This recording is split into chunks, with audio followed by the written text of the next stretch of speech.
مہدی موعود کا فرزند گرامی، تو شوکت اسلام کا سرمست پیامی،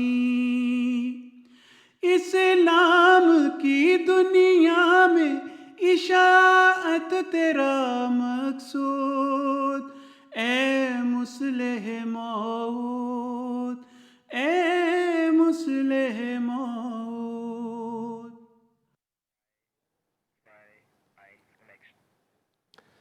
اعوذ باللہ من الشیطان الرجیم، بسم اللہ الرحمن الرحیم۔ السلام علیکم ورحمۃ اللہ وبرکاتہ۔ ناظرین کرام،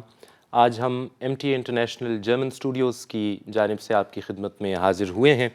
اور یوم پیش گوئی مصلح موعود کے حوالے سے جو ہماری پروگرامز کی سیریز آپ دیکھ رہے ہیں MTA پر، یہ اس کی تیسری مکالماتی نشست ہے،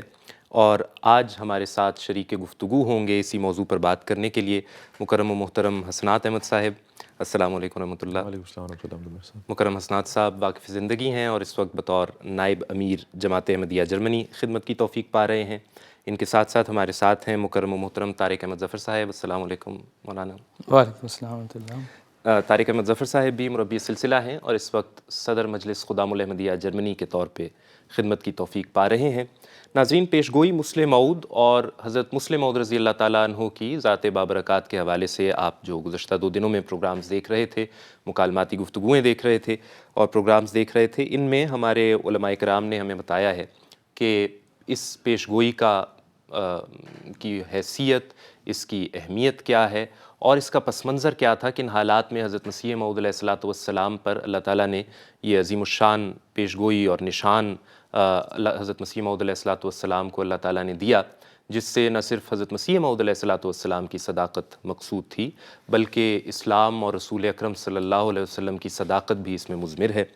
اس کے علاوہ ہم نے قرآنی علوم جو حضرت مصلح موعود رضی اللہ تعالیٰ عنہ کو اللہ تعالیٰ نے سکھائے، اور جو الفاظ اس پیش گوئی میں پائے جاتے ہیں، یعنی وہ علوم ظاہری و باطنی سے پر کیا جائے گا، ان کو کس طرح سے حضرت مصلح موعود رضی اللہ تعالیٰ عنہ کی صفات سے، آپ کے کارناموں سے، آپ کی خدمات سے کس طرح یہ الفاظ بہت جلال اور شوکت کے ساتھ پورے ہوئے ہیں، ان کا تذکرہ بھی ہم نے سنا ہے، بالخصوص تفسیر کبیر کے حوالے سے بھی۔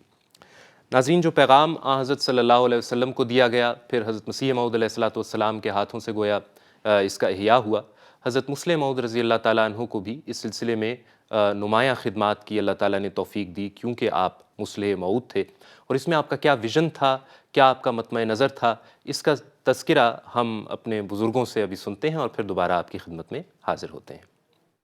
حضرت مصلح موعود رضی اللہ تعالیٰ عنہ کا ویژن اور آپ کا مقصد اور آپ کی خواہش اور آپ کی کوشش ساری کی ساری خدمت اسلام کے گرد گھومتی ہے، اور وہ نقشہ نظر آ جاتا ہے جو حضرت مسیح موعود علیہ الصلوۃ والسلام نے اپنے ایک شعر میں بیان کیا۔ آپ فرماتے ہیں کہ جانم فدا شود برہ دین مصطفیٰ، این است کام دل اگر آید مجسرم، کہ میں چاہتا ہوں کہ میری ساری زندگی اور ساری جان اس راستے میں قربان ہو جائے، خدمت دین، الہی کلمہ اسلام، اور اگر یہ بات مجھے میسر آ جائے تو یہ میری زندگی کی سب سے بڑی سعادت ہوتی۔ جب حضرت مسیح موعود علیہ السلام کی وفات ہوئی ہے تو حضرت مصلح موعود رضی اللہ عنہ، جو کہ ابھی نوجوان تھے، آپ نے آپ کی نعش مبارک کے سرہانے کھڑے ہو کر یہ عہد کیا تھا کہ اگر ساری دنیا بھی آپ کو چھوڑ جائے، میں آپ کو نہیں چھوڑوں گا، اور آپ کے پیغام کو ساری دنیا میں پہنچانے کی پوری کوشش کرتا رہوں گا۔ اور اس کے لیے آپ نے ساری زندگی آپ نے آپ کو وقف کر دیا، اور اس کے لیے آپ نے بہت جوش اور جذبے کے ساتھ کوششیں کیں۔ حضرت مصلح موعود رضی اللہ تعالیٰ عنہ نے تحریک جدید کا جب قیام فرمایا تھا تو اس سے ساری دنیا کے ممالک میں مشنز کا ایک جال بچھایا جانا تھا، اور بہت سارے ممالک میں اس کا قیام کیا گیا، اور اس طرح مبلغین ساری دنیا کے ممالک میں بھجوائے گئے۔ ایک بہت بڑا اجتماع لندن میں ہوا جس میں بہت سارے مبلغین یہاں پر آئے، پھر حضور کی ہدایت کے مطابق انہیں یورپ کے ملکوں میں معین کیا گیا۔ بعض کو امریکہ بھجوایا گیا، بعض تھے جو یورپ کے ملکوں میں گئے اور افریقہ کے ملکوں میں گئے۔ اس طرح ساری دنیا میں مبلغین کا ایک جال پھیلا دیا گیا، تو حضرت مسلم موعود رضی اللہ تعالیٰ عنہ نے اپنے مشن کی ابتدا میں مسجد فضل کی بنیاد رکھی اور اس اہم کام کے لیے حضور خود یہاں تشریف لائے۔ مسجد کے میرے پیچھے جو محراب نظر آتا ہے، اس محراب کے اندر وہ جگہ معین کی جا سکتی ہے جہاں پر کھڑے ہو کر حضرت مسلم موعود رضی اللہ تعالیٰ عنہ نے پہلا سنگ بنیاد رکھا اور پھر اس کے بعد مسجد کی تعمیر ہوئی۔ اور اس سلسلے میں ایک بڑی اہم بات یہ ہے کہ حضرت مسلم موعود رضی اللہ تعالیٰ عنہ نے ایک تو کہ خود یہاں تشریف لا کر اس کی بنیاد رکھی، دوسرے اپنے دست مبارک سے ایک پیغام لکھا اور ایک نوٹ لکھا جو آج بھی اس مسجد کی بیرونی دیوار پر نظر آتا ہے، اور اس میں آپ نے اس مسجد کو صرف انگلستان کے لیے مخصوص نہیں کیا بلکہ اس کے فیض کے ساری دنیا میں پھیل جانے کی دعا اور تمنا کی ہے۔ یہ بات ہمیں بتاتی ہے کہ حضرت مسلم موعود رضی اللہ تعالیٰ عنہ کی سوچ کتنی وسیع تھی اور کتنی بلند تھی۔ ایک مسجد ہے، عام طور پر اس علاقے میں یا اس شہر میں یا اس ملک میں لوگ اس سے فائدہ اٹھاتے ہیں، لیکن اس مسجد کے بارے میں حضرت مسلم موعود رضی اللہ تعالیٰ عنہ کا ویژن یہ تھا کہ یہ مسجد ساری دنیا میں تبلیغ اسلام کا ایک لحاظ سے مرکز بن جائے گی۔ اور اس سلسلے میں پھر میں حوالہ حضور ہی کا پیش کرتا ہوں۔ حضور نے اس مسجد کے لیے جو سنگ بنیاد رکھا، جو اس مسجد کے سلسلے میں آپ نے جو تحریر لکھی جس کو بعد ازاں پتھر پر کندہ کر کے مسجد کے بیرونی دیوار پر لگا دیا گیا ہے، اس میں آپ نے فرمایا، اور بڑی ہی قابل غور بات ہے جس کا ذکر آپ نے فرمایا کہ خدا سے دعا کرتا ہوں کہ وہ تمام جماعت احمدیہ کے مردوں اور عورتوں کی اس مخلصانہ کوشش کو قبول فرمائے اور اس مسجد کی آبادی کے سامان پیدا کرے، اور ہمیشہ کے لیے اس مسجد کو نیکی، تقوی، انصاف اور محبت کے خیالات پھیلانے کا مرکز بنائے، اور یہ جگہ حضرت محمد مصطفیٰ صلی اللہ علیہ وسلم خاتم النبیین اور حضرت احمد مسیح موعود نبی اللہ بروز و نائب محمد علیہ السلام صلاۃ وسلام کی نورانی کرنوں کو، کہ آپ کی نورانی کرنوں کو اس ملک اور دوسرے ملکوں میں پھیلانے کے لیے روحانی سورج کا کام دے۔ اے خدا تو ایسا ہی کر۔ ان الفاظ پر میں غور کرتا ہوں، آپ بھی غور کریں تو آپ کو پتہ لگے گا کہ حضور نے اس مسجد کے فیض کو اس شہر یا اس ملک تک محدود نہیں کیا، بلکہ یہ دعا کی کہ اللہ تعالیٰ اس مسجد کا فیض ساری دنیا میں پھیلائے۔ اور یہ دیکھیں، یہ خلافت رابعہ میں یہ آپ کی بات کس طرح پوری ہوئی کہ جب اللہ تعالیٰ کی توفیق سے جماعت کو یہ موقع ملا کہ وہ اپنا ٹیلی ویژن اسٹیشن قائم کرے جو MTA ہے، مسلم ٹیلی ویژن احمدیہ انٹرنیشنل۔ اس ٹیلی ویژن کا آغاز اس مسجد سے ہوا۔ اسی مسجد میں حضرت خلیفۃ المسیح رابع رحمہ اللہ تعالیٰ نے پہلا خطبہ بھی دیا، پھر اس کا ٹیلی ویژن اسٹیشن کا افتتاح بھی ہوا۔ تو یہ ٹیلی ویژن آج ایک ایسا ذریعہ ہے جس سے ساری دنیا میں اسلام اور احمدیت کا پیغام پھیلایا جا رہا ہے، اور اس کی بنیاد اس مسجد سے رکھی گئی جس کا سنگ بنیاد حضرت مسلم موعود رضی اللہ تعالیٰ عنہ نے رکھا تھا۔ جزاکم اللہ، بڑے ہی خوبصورت الفاظ ابھی سن رہے تھے مکرم حسنات صاحب، اور ابھی ذکر کر رہے تھے مکرم عطا المجیب راشد صاحب لندن کا اور مسجد فضل لندن کا۔ تو حضرت مسلم موعود رضی اللہ تعالیٰ عنہ نے جو یہ 2 سفر کیے ہیں،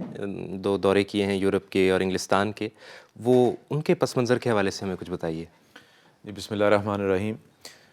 سیدنا حضرت اقدس مسیح موعود علیہ السلام کو جو پیش گوئی اللہ تعالیٰ سے خبر پا کے جب شائع فرمائی تو اس میں جو الہامی الفاظ ہیں ان میں اس بات کا بھی ذکر ہے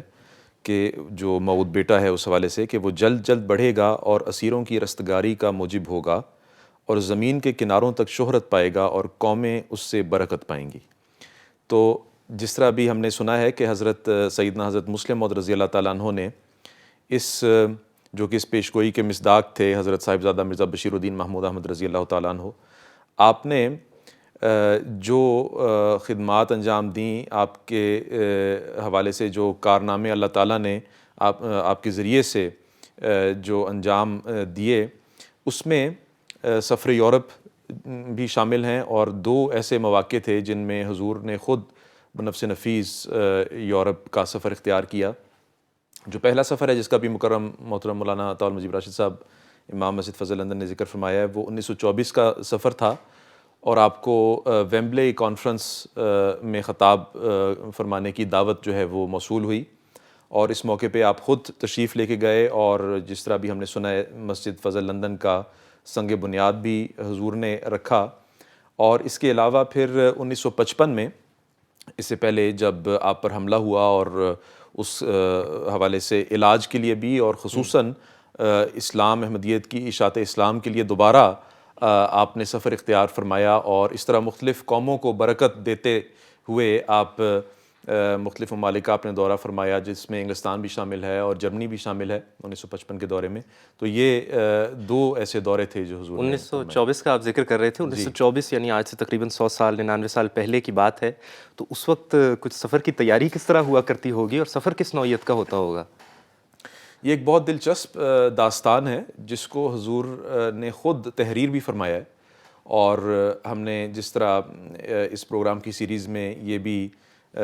بات سیکھی ہے کہ حضرت مسلم موعود رضی اللہ تعالیٰ عنہ نے جو مختلف تحریرات اور آپ کی کتب ہیں وہ انوار العلوم کی جلدوں میں شائع بھی ہوئی ہیں، اس میں سفر یورپ کے حوالے سے حضور نے خود اس سفر کا جو پس منظر ہے اور اس کی تیاری کیسے ہوئی، اور پھر آپ کس طرح تشریف لے کے گئے، اور وہاں پھر اللہ تعالیٰ کے جو فضلوں کے نظارے ہیں وہ کس طرح ظاہر ہوئے، اس کا ذکر فرمایا. تو یہ جو سفر تھا جس میں حضور کو یہ دعوت موصول ہوئی، تو پہلے یہ سوال تھا کہ اس دعوت کو کس رنگ میں قبول کیا جائے، اور حضور نے اس حوالے سے جماعت سے مشورہ بھی کیا، یہاں تک کہ استخارے کے لیے 40 افراد کو بھی مقرر فرمایا جو استخارہ کریں اس حوالے سے. کیونکہ آج سے 99 سال پہلے جو قادیان سے سفر کرنا یہ ایک اتنی بڑی بات تھی جس کا آج اندازہ لگانا مشکل ہے. کئی دنوں اور ہفتوں کے سفر کرنے کے بعد حضور لندن تشریف لے گئے تھے، اور بلکہ حضور نے پھر جب یہ اس خدا تعالیٰ کے اولو العزم خلیفہ نے پھر ارادہ فرمایا کہ حضور خود اس سفر کو اختیار فرمائیں گے، تو اس کے بعد بہت مختصر وقت میں اس کی تیاری کی، اور وہ ایک بہت ہی پیاری اور بہت ساری جگہوں پہ بڑی دردناک داستان بھی ہے، کیونکہ اس سفر کے دوران سب دوست بیمار بھی ہوئے، اور جہاز کا جو بحری جہاز کا سفر تھا، اور بڑی سختی برداشت کر کے وہاں حضور پہنچے.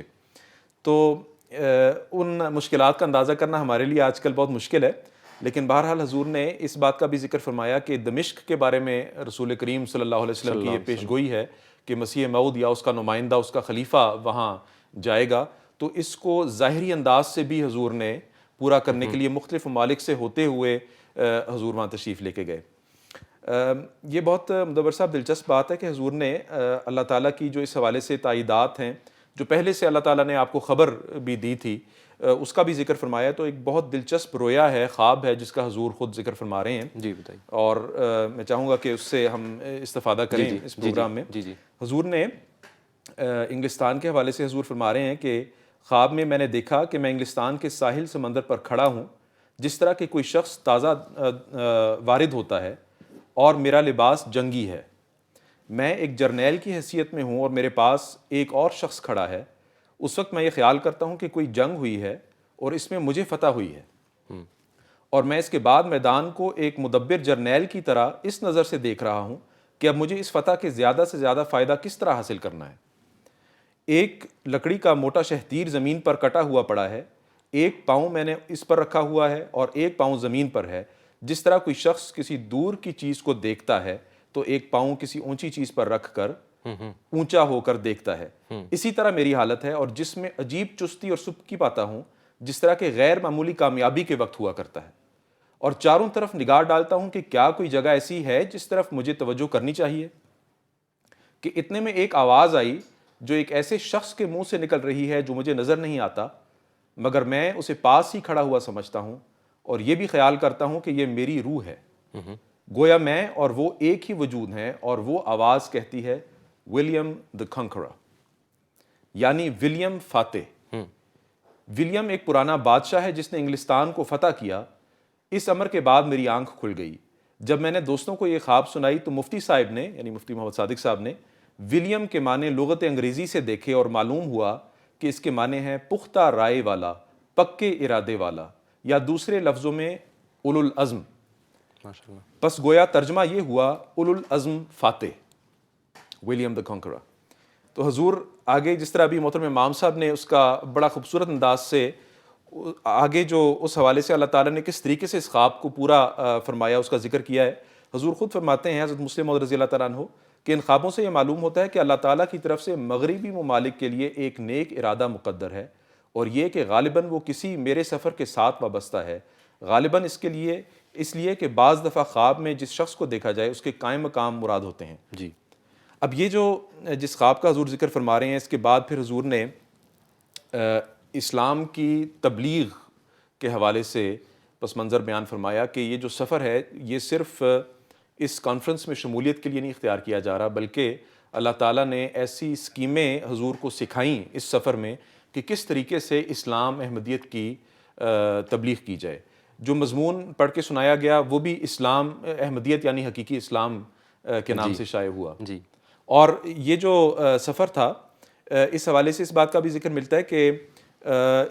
مختلف پیشگوئیاں جو ہیں ظاہری انداز سے بھی پوری ہوئیں، اور ہم نے ابھی جس طرح سنا ہے کہ اللہ تعالیٰ کے فضل سے یہ جو دعائیں ہیں اور یہ جو سفر ہوا، اس کے کتنے دور رس نتائج جو ہے وہ ہم خود چشمدید اس کے گواہ ہیں۔ اللہ تعالیٰ نے دکھایا خلافت احمدیت کا وہاں سے پوری دنیا میں اسلام احمدیت کا پیغام پھیلانا، اور یوں گویا مغرب سے سورج کا طلوع ہونا، یہ ایک بہت بڑا نشان ہے جو کہ پیش گوئی مسلم موعود سے بھی تعلق ہے۔ اور ایسا لگتا ہے کہ جیسے ساری چیزیں آپس میں جڑتی جاتی ہیں جب ان الفاظ پہ بھی غور کرتے ہیں۔ خود پیش گوئی کے الفاظ میں بھی اے مظفر تجھ پر سلام کے الفاظ ملتے ہیں۔ صدر صاحب، آپ سے ہم آگے بڑھتے ہیں، اسی ضمن میں سوال بنتا ہے کہ دورہ یورپ کے ساتھ ہی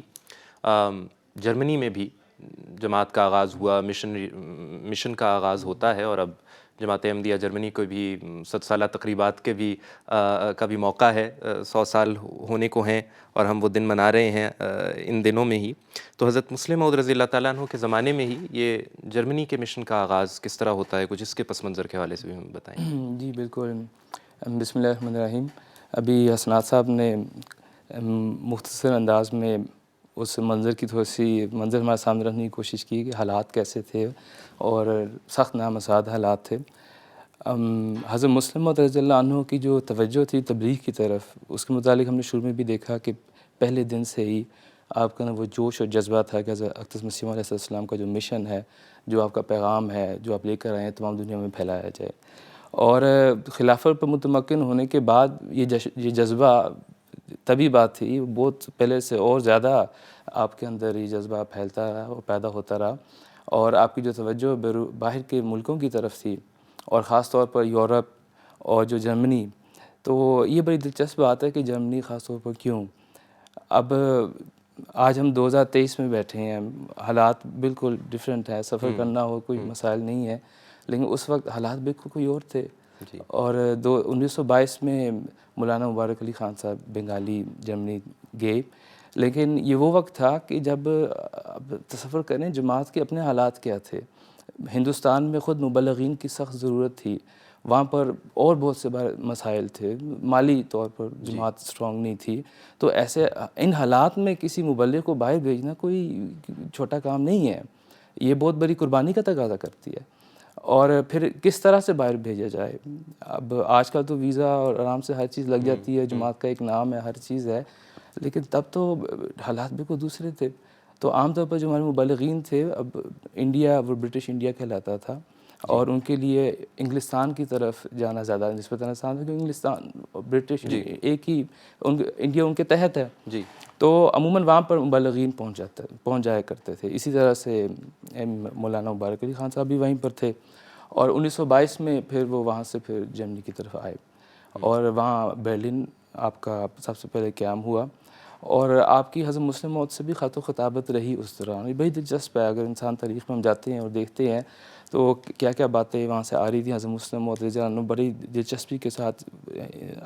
جائزہ لے رہے تھے اور حالات کے متعلق جاننا چاہ رہے تھے, اور باب جماعت کو بھی آگے بتاتے تھے. وہاں پہ آپ نے بڑی ایک یہاں سے اندازہ لگائیں کہ کیسا وہ شخص اولوالعزم تھا اور دوربین شخص تھا, اور نظر کہاں تک تھی. وہ حضرت مسلم فرماتے ہیں کہ میں نے جو جرمنی ہمارے مبلغ کو بھیجا ہے, اس کی بنیادی وجہ یہ ہے کہ ایک تو جو جنگ عظیم کے بعد جو مفتوح قومیں ہوتی ہیں, جرمنی مفتوح تھی, اور ان میں ویسی ایک مادہ ہوتا ہے خدا تعالیٰ کی طرف توجہ کرنے کا, خدا تعالیٰ سے مدد مانگنے کا, اور اس مادے کو استعمال کرنا چاہیے تبلیغ اسلام کے لیے. وہ لوگ نسبتاً زیادہ تیار ہیں اسلام کی تبلیغ کے لیے, تو اس لیے خاص چناؤ جرمنی کا بھی تھا. اور پھر جرمنی پر ٹھہرنا نہیں تھا آپ نے, بلکہ آپ کی نظر تھی حضرت مسیح موعود علیہ السلام کی پیشن گوئیوں کی طرف, جو حضرت صلی اللہ علیہ وسلم نے روس کے متعلق فرمائی, یعنی مشرقی یورپ جہاں پر ریت کے زروں کی مانت آپ فرماتے ہیں کہ جماعت احمدیہ اور احمدیوں کو میں نے دیکھا. تو یہ نظارہ آپ دیکھنا چاہتے تھے کہ یہ انقلاب دیکھنا چاہتے تھے, جس وجہ سے یہ طریقہ اس طرح سے اختیار کیا گیا. تو بہرحال آپ نے تاریخی حوالے سے آپ نے پوچھا ہے, تو تاریخ تو ہمیں یہ بتاتی ہے کہ 1922 میں مبارک علی خان صاحب وہاں پر تشریف لائے, اور ان کے بھی پہلے دن سے یہ کوشش تھی کہ کسی طرح سے جلدی سے مسجد کا قیام ہو جائے, اور جد و جہد جاری تھی. پہلے ایک کمرہ تھا, بعد میں وہ کمرہ ایک دوسری جگہ پر ایک مکان لیا گیا, اور پھر کچھ ہی مہینوں بعد زمین کا بھی انتظام ہو گیا, اور پھر سنگ بنیاد بھی رکھی گئی. یہاں پہ بھی ایک بڑی دلچسپ بات دیکھنے کو ملتی ہے, وہ یہ کہ اب وہاں پہ جو مسجد اب تعمیر کی جائے گی وہ کن پیسوں سے کی جائے گی. وہاں حضرت مسلم موعود رضی اللہ عنہ فرماتے ہوئے دکھائی دیتے ہیں کہ آپ کہتے ہیں کہ جو دنیا میں سب سے کمزور جماعت کے حوالے سے, یعنی مالی لحاظ سے ہماری حالت بہت کمزور تھی. کہتے تھے کہ دنیا کی سب سے کمزور جماعت کا سب سے کمزور طبقہ, یعنی عورتیں جو خود کماتی نہیں ہیں, جن کے جو گھر میں عام طور مصروف ہوتی ہیں, ان کی اگر دیکھا جائے ان کے پاس زیورات ہوں گے یا چند پیسہ ہوگا, اتنا زیادہ نہیں ہوگا, تو ان کی قربانیوں کے ذریعے سے آپ نے کہا کہ ہمیں اس مسجد کی تعمیر کرنی ہے. تو وہ پیسہ بھی اکٹھا ہوا, اور لیکن بعد میں خدا تعالیٰ کی منشا ذرا دوسری تھی. ایک عالمی بحران جو معاشیت کے حوالے سے, اکنامکس کے حوالے سے ایک عالمی بحران پیدا ہوا, جس وجہ سے پھر بعد میں مسجد نہیں اس طرح سے بنائی جا سکی. لیکن بہرحال وہ ایک قسم کا بیج بو دیا گیا. جو سنگ بنیاد بھی جب رکھی گئی وہ بھی بڑی دلچسپ چیز ہے. اس وقت جو ہمارے مبلغ تھے مبارک علی خان صاحب,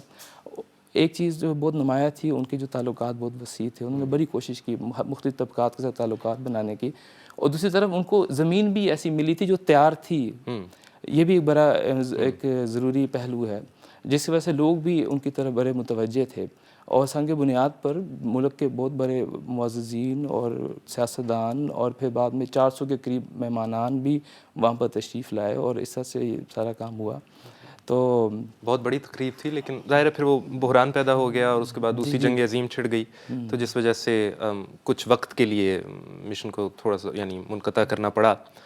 ناظرین, اس وقت ہم آگے بڑھتے ہیں اور ایک مختصر سی ڈاکیومنٹری دیکھتے ہیں, جس میں آپ حضرت مسلم موعود رضی اللہ تعالیٰ عنہ کے اپنے الفاظ بھی سن سکیں گے. اے فضل عمر تیرے اوصاف کریمانہ, کہ اس خلیفۃ المسیح ثانی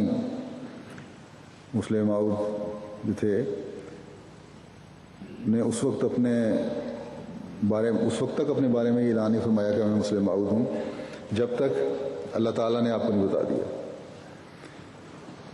اور پھر اللہ تعالیٰ سے اطلاع پا کر 1944 میں آپ نے اعلان فرمایا کہ میں ہی مسلم موعود کی پیشگوئی کا مصداق ہوں, اور میں ہی وہ مسلم موعود ہوں جس کے ذریعے اسلام دنیا کے کناروں تک پہنچے گا اور توحید دنیا میں قائم ہوگی. دوسری بات میں یہ کہنا چاہتا تھا کہ مسلم موعود سے متعلق اس دفعہ بہت سی تقریریں ہوئی. میری زندگی میں کئی دور ایسے گزرے ہیں جس میں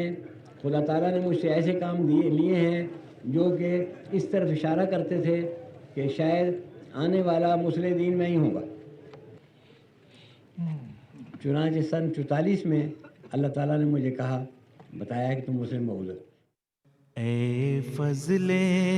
عمر تیرے اوصاف کریمانہ،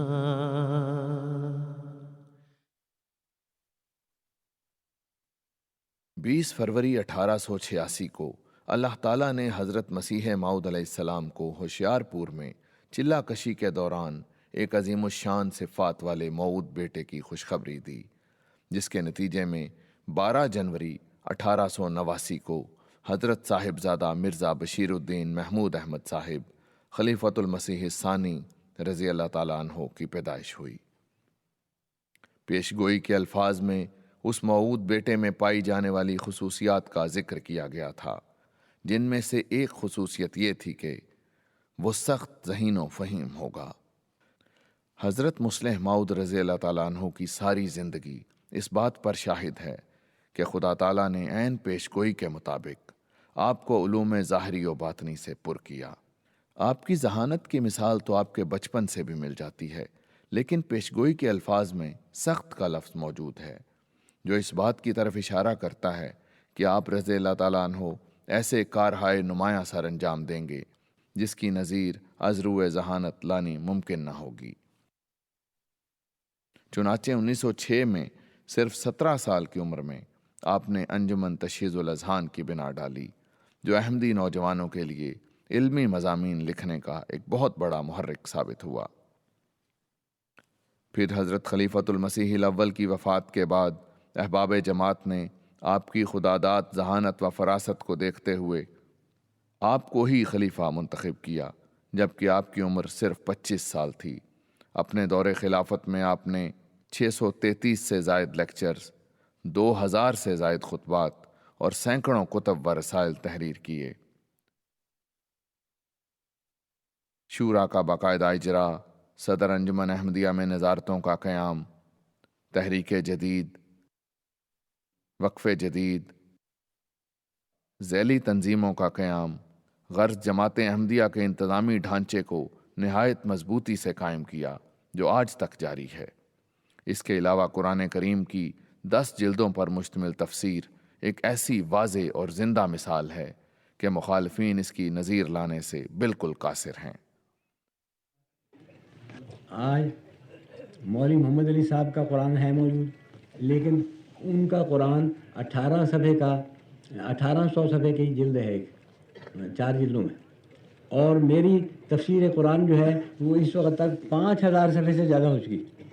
اور 1300 صفحے کی اب نئی جلد تصویر چھپی، اور ابھی اگر وہ تفسیر مکمل ہو جائے تو ہمارا خیال یہ ہے کہ وہ 7000 صفحے کی ہو جائے گی، تو مولوی صاحب کی اس کے مقابلے میں صرف 1800 صفحے کی۔ غرض آپ نے ہر میدان میں علم کے ہر گوشے کو چھوا اور اس میں کمال حاصل کیا، اور پیش گوئی مسلح موعود کے مصداق قرار پائے۔ اے فضل عمر تیرے اوصاف کریمانہ،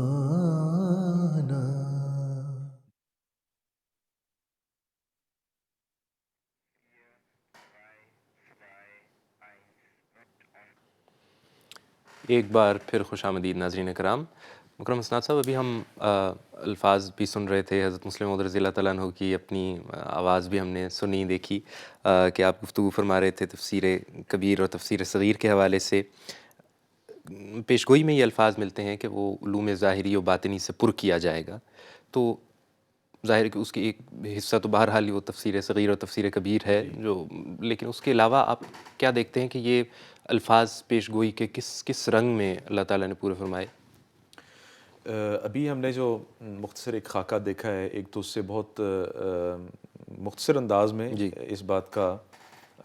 علم ہوتا ہے کہ حضور کا کتنا بڑا یہ علمی کارنامہ ہے، اور حضور اقدس سید اللہ تعالیٰ مسیح العزیز نے جو پچھلے خطبہ جمعہ میں اعداد و شمار کی روشنی میں بھی اور پھر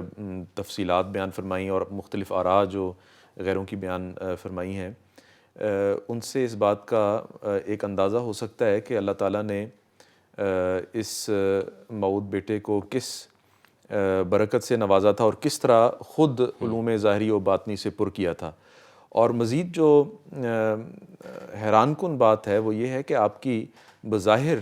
کسی قسم کی دنیاوی تعلیم نظر نہیں آتی. یہاں تک کہ روایات میں اس بات کا بھی ذکر ملتا ہے کہ ایک دفعہ سیدنا حضرت مسلم موعود رضی اللہ تعالیٰ عنہ جب بچے تھے تو حضرت میاں صاحب آپ کے نانا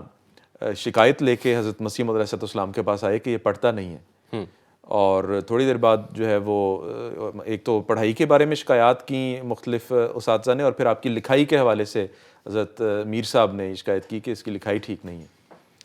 تو حضرت اقدس مسیح موعود علیہ السلام بڑے اطمینان کے ساتھ مسکرا کے ہمیشہ ہی جواب دیتے رہے کہ جتنا یہ پڑھنا چاہتا ہے اتنا پڑھے، اس کی زبردستی نہ کی جائے، کیونکہ آپ کو معلوم تھا اللہ تعالیٰ نے یہ آپ کو علم دیا ہوا تھا کہ وہ خدا تعالیٰ خود اس بچے کی نشو و نما فرمائے گا، تربیت کرے گا، تعلیم دے گا. اور وہ بڑا دلچسپ واقعہ یہ ہے کہ حضور نے جب وہ تحریر دیکھی تو فرمایا کہ یہ تو بالکل میری طرح ہی لکھتا ہے. اور یوں بیسیکلی یہ میسج بھی دے دیا کہ اللہ تعالیٰ اس کی خود تربیت کرے گا اور اس کی فکر کرنے کی ضرورت نہیں ہے. تو آپ نے یہ سوال پوچھا کہ مزید کیا ایسے علمی حضور کے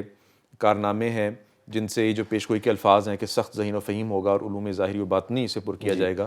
اس کا اندازہ ہمیں ہوتا ہے حضور کا جو گہرا علم مختلف موضوعات کے اوپر ہے. اس میں آپ علم نفسیات بھی ہمیں ملتے ہیں، اس میں سائنسی علوم کا عکس بھی نظر آتا ہے، طبی علوم کا عکس بھی نظر آتا ہے. بڑا گہرا ہر علم بہت ہی گہرائی میں ہمیں محسوس ہوتا ہے کہ حضور کو اللہ تعالیٰ نے یہ سکھایا. سیاسی اور اقتصادی علوم بھی نظر آتے ہیں. چنانچہ بعض ایسی کتب ہیں، ایسے لیکچر ہیں جن سے اگر ہم استفادہ کرنا چاہیں تو یہ دنیاوی علم اور دینی علم دونوں جس طریقے سے حضور نے پیش فرمائے ہیں اس کے ذریعے سے ہم اپنی تعلیم و تربیت کے لیے، اپنے اصلاح کے لیے بہت سارا مواد اس میں پاتے ہیں. مثال کے طور پہ خاکسار کو جو اس وقت لیکچر حضرت مسلم موعود رضی اللہ تعالیٰ عنہ کا یاد آ رہا ہے وہ منہاج الطالبین ہے، جس میں حضور نے تربیت کے مختلف اصول بیان فرمائے ہیں، اخلاق کیا ہے یہ بیان فرمایا ہے، گناہ سے کس طرح نجات حاصل ہو سکتی ہے اس بارے میں تفصیلات بیان فرمائی ہیں، اور بہت ہی پریکٹیکل ایک اپروچ کے ساتھ تربیت اولاد کے حوالے سے، بچوں کی تربیت کے حوالے سے، خصوصاً ایسے ماحول میں جہاں مختلف قسم کی مشکلات کا سامنا ہو، ہم کس طرح اپنے بچوں کی تربیت کر سکتے ہیں. تو اس کے اندر اتنی پیاری اور گہری علم نفسیات شامل ہیں جو حضور نے شامل کی ہیں، اور قرآن کریم کے علوم کو کی روشنی میں یہ سب کچھ بیان فرمایا ہے، جس سے عقل دنگ رہ جاتی ہے کہ کس طریقے سے اللہ تعالیٰ نے آپ کو یہ علوم سکھائے. اور پھر مختلف اور لیکچر ہیں، عرفان الہی، ذکر الہی. یہ چند مختصر کتب کا خاکسار اس لیے بھی ذکر کر رہا ہے کہ ہمیں خصوصاً ہمارے نوجوانوں کو اس سے استفادہ حاصل کرنا چاہیے، اور مختلف صرف اردو میں نہیں مختلف زبانوں میں اس کے تراجم بھی موجود ہیں. تو بعض ایسا موٹیویشنل لٹریچر بھی ملتا ہے حضرت سیدنا حضرت مسلم موعود رضی اللہ تعالیٰ عنہ کے اقتباسات میں، ذیلی تنظیموں کے حوالے سے بھی، اس سے ہٹ کے بھی، کہ جو کہ بڑے بڑے جو موٹیویشنل جو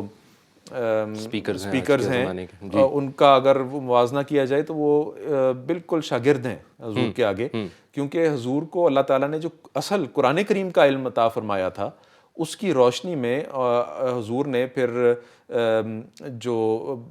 باتیں بیان فرمائی ہیں، جو لیکچر دیے ہیں، جو نوجوانوں سے بھی اور جماعت کے ہر طبقے سے جو خطابات فرمائے ہیں، اس میں اس کا اس پیشگوئی کے ان الفاظ کا بہت ہی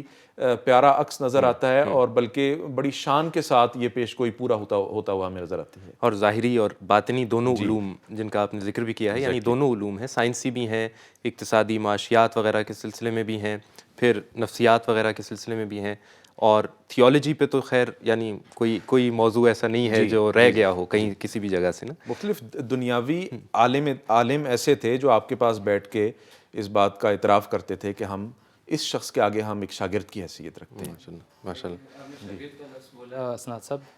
یہاں آپ کی سیرت سے نا ایک واقعہ یاد آتا ہے. حضرت مسلم موعود کو جو اللہ تعالیٰ نے یہ سارے علوم عطا کیے، وہاں آپ کے دل کے اندر ایک خاص جذبہ اور ایک طرب رکھی گئی تھی اسلام کے بول بالا کے لیے، کہ اعلاء کلمہ اسلام کے لیے.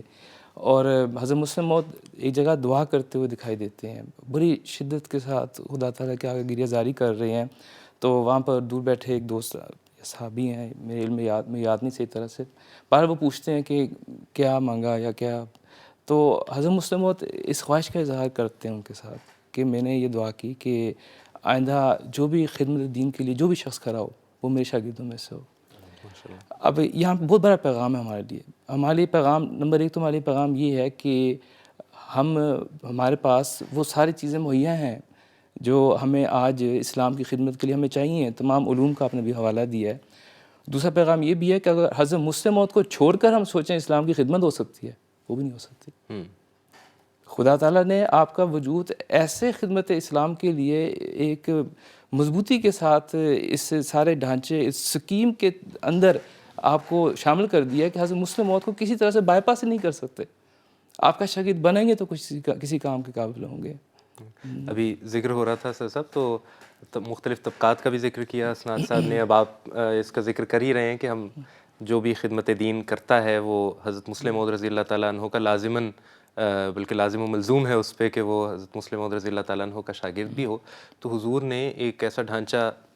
بھی قائم کیا جس کا ذکر بھی ہوا ہے، خدام الانبیاء اور ذیلی تنظیمیں اس کا ایک مستقل حصہ ہیں. جی بالکل. اس کے حوالے سے ہمیں کچھ بتائیں، اس کی غرض و غایت اور اس کے مقصد کے بارے میں. دیکھیں، علوم کا ذکر ہو رہا تھا، اللہ تعالیٰ نے جہاں آپ کو سخت ذہانت اور تفہیم بخشی مختلف چیزوں کی فہیم آپ کے متعلق بتایا، وہاں آپ کو ایک خاص علم بلکہ کہنا چاہیے کہ قوموں کے جو عروج اور زوال ہوتے ہیں اس حوالے سے جو نفسیات ہے، عروج اور زوال کی نفسیات قوموں کی،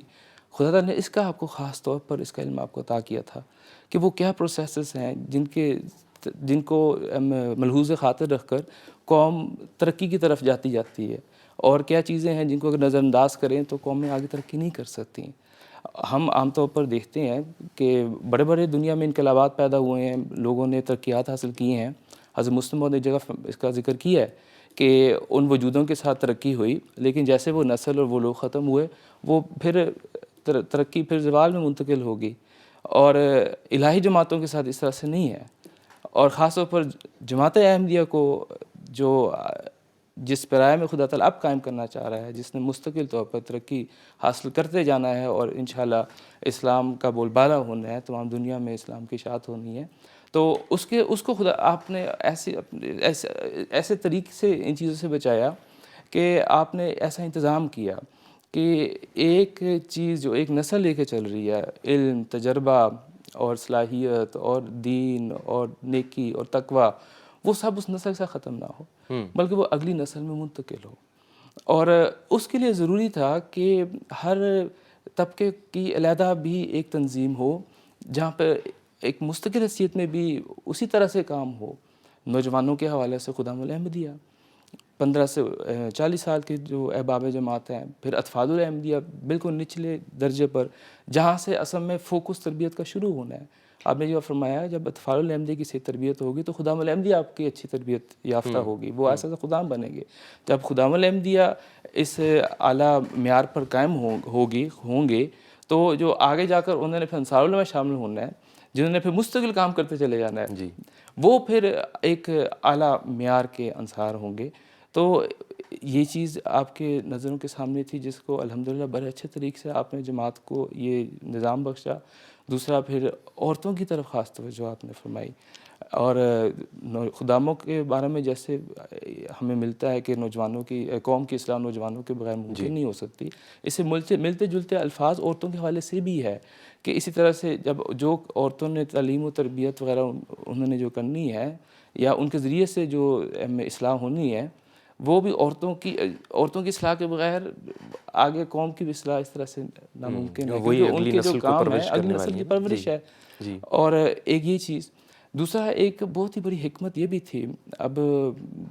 میڈیکل ہم جو علم الابدان سے تعلق رکھنے والے جو دوست ہیں وہ جانتے ہیں، جب جسم کا مثال کے طور پر جو ہمارے اندر مختلف رگیں ہیں،